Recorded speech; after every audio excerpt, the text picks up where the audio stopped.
శ్మశానంలో ఆయన కూర్చోపోతే ఉగ్రభూతాలు వచ్చి ఓళ్ల మీద పడిపోయి ప్రజల్ని సత్కార్యాలు చెయ్యనివ్వవని అక్కడ కూర్చుని తాండవం చేసి వాళ్ళని కూర్చోబెడతాడు.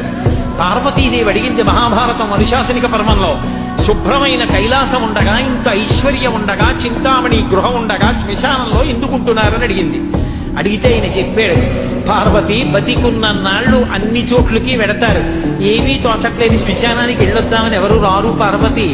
నేనంతవాణ్ణంటాడు, పొడుగ్గా ఉన్నానంటాడు, తెల్లగా ఉన్నానంటాడు, పండితుణ్ణంటాడు, పద్యాలు నాకు నోటికొచ్చంటాడు, ఉపన్యాసం చెప్పగలనంటాడు, నాకు పాటలొచ్చంటాడు, నేను నాట్యం చేస్తానంటాడు, నేను అధికారినంటాడు, నా దగ్గర డబ్బు ఉందంటాడు, నేను పాట పాడగలనంటాడు. ఇన్ని ఉన్నాయనుకున్న వాడిలోంచి ఊపిరి బయటికి వెళ్ళిపోయిన తరువాత వాడిని తీసుకెళ్లి 4 కొత్త కర్రల మీద పడుకోబెట్టి చాప చుట్టి తాడు కట్టి పైన నూలుబట్ట కప్పి తీసుకొచ్చి అన్నీ తీసేసి కర్రల మీద పడుకోబెట్టి కాల్చేస్తుంటే జీవుడు లేచి నిలబడి పుర్రె పగిలిపోయిన తరువాత కన్న కొడుకు కూడా స్నానం చేసి వెళ్ళిపోతుంటే చీకటి పడిపోయాక, అయ్య బాబోయ్ చుట్టూ ఉగ్రభూతాలు, నా వాళ్ళన్న వాళ్ళు లేరు, వీళ్ళని నమ్ముకున్నాను, ఒక్కడు లేడని ఏడుస్తుంటే నేనున్నాను రా అని చెప్పడానికి నేను కూడా లేకపోతే చచ్చిన వాడు 1000 మాటలు చచ్చిపోతారని అక్కడ ఉన్నారు పార్వతి, నా కర్మకాలక్కడ లేనన్నాడు.